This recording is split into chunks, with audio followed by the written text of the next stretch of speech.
What's up, nerds? I'm Nick. I'm Ben. And today we just witnessed Captain Marvel. The question is, has Marvel hit it out of the ballpark, or before the end game have they stumbled? Stay tuned to find out. That was good.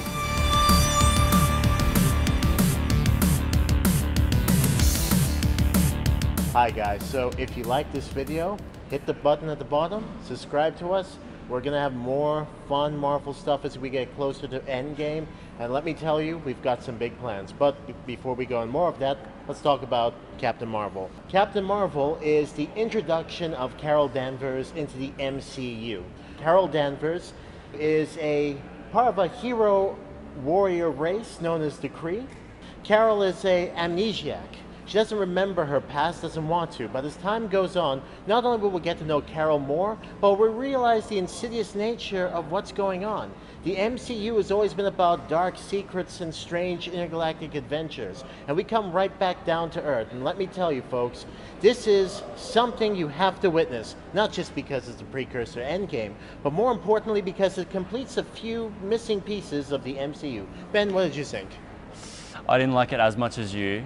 But I do think this movie is going to get a lot of people excited, especially for, I think it's MVP, which is a kitten, right? Aren't you the cutest little thing? Aren't you cute? And what's your name, huh? Fury. What's cute? Okay, deep dark secret, I'm a cat person. Goose is the first pet of the MCU, and he's a cute little kitty, and more importantly, he is a lot of fun. And trust me, there's some stuff about this cat you will not believe, but we're not going to go into that. What we need to tell you is this: it's not just Goose. Come on, Ben Mendelsohn. I think. Look, Ben Mendelsohn was for me one of the weaker parts of the film. I think, okay, so the cat, right? The MVP, the cat. Sam Jackson and his de-aging is remarkable. Like you won't even look twice at it. It was completely convincing. I think that the little music hints to 1995, like it's obviously a 90s film. There's so many little Easter eggs in there for 90s kids. But yeah, I love Mendo, but I was let down by Mendo. And I think this film as a whole is a little uneven. There's some dud dialogue in here. I think it's just a smidge. It's not like a complete disaster, but I think it's a little bit of a step back from the quality that we're used to from the last couple of films that we've seen from the MCU. I could be completely wrong here, but there's plenty to like in this film. But what do you think? No, look, I concur with you on two things. One, there's a quality deficiency at some moments. It feels like phase one once again, like we've gone back, not just in terms of time period, but we're introducing a character and we're not really allowed to go buck wild. Now, I disagree with you on Mendelsohn because I think he actually has some real gravitas in his character, and he has a bit of fun too, which never hurts. Those concerns I have about the script and those sorts of things, I just think the MCU, I expect sharper scripts from them at this point in the, like we're up to, what are we, at this point in the phase, this reminded me at times of, the early Thor movies, just in terms of how clunky and uneven it was at times. It does feel a bit like Thor, but Brie Larson doesn't have the ability to have to play, say, an introducing god. She gets to really feel her way around. The script gives her more time to work with stuff, and I do admit some things feel undercooked.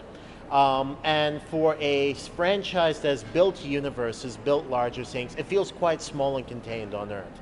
There's something interesting in here where we get the best and the worst of phase one. So that clunkiness where we have the sort of familiar introduction story, but we also have the exciting, let's go with the powers, let's explore, let's have great action. The action sequences, come on, you gotta admit those were good. So yeah, there was some fun moments, and as I was saying before, the 90s music, there was some nice needle drop moments.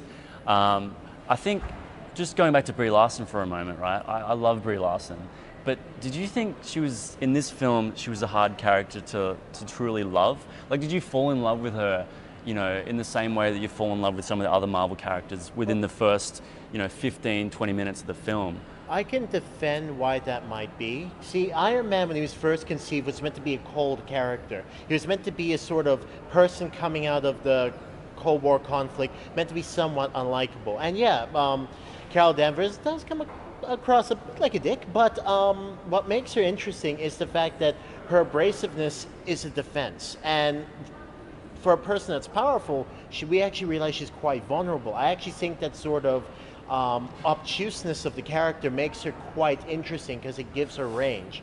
I mean, not every superhero has to be likable automatically. Yeah, I get that, but there was kind of I was kind of waiting to warm to her, and I never kind of did.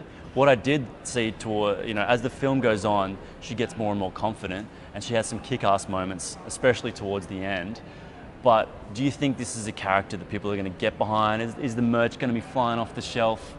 This feels like a monumental moment in the MCU and also in film. When you think back to badass women, you think of Sarah Connor, Ripley? and this feels like she deserves to be in that pantheon. This is a woman who doesn't take no for an answer. She doesn't smile because people request it. And she is cool, she is cocky, and she is a badass. And that's what I like about her. Yeah, I do think that, teenage girls and tweens will get her as a character. And there's moments where, especially when certain songs come in, it's just like that moment in Wonder Woman where she goes over the top. That's a real fist-pumping moment. I don't care if you're a guy or a girl, whatever. Like, that is a fist-pumping moment. And there are a couple of moments, especially towards the end of this film, where that does occur. Regardless of whether you're liking her as a character before then or not, they've really, really nailed that part of it. And I do think that going forward, to this, further ahead, Black Widow film and all, they're well placed to continue that trend. Well, you see, much like Black Panther last year gave us this huge cultural shift, this continues it. And one thing that's good about Marvel is they're all about cultural shifts. But let's bring it all to bear. Let's talk the rating. We have a unique rating system on Movie Nerds. We've got sausages as the worst. We got cheese. We've got carrots. And most of all, we have grapes and watermelons for what is the pinnacle of good film telling. My friend? We're obsessed with food and fruit of all kinds. I feel like a burger after this. Anyway, man, what do you give it? I'm gonna give it a big fat slice of cheese. I'm gonna give it a carrot.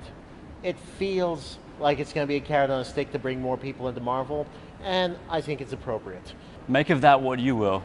Stay tuned to find out soon what we think of the next exciting chapter in the MCU True Believers. Oh, it's happening. It's so close, so close. I feel it. Ladies and gentlemen, I'm Nick. I'm Ben.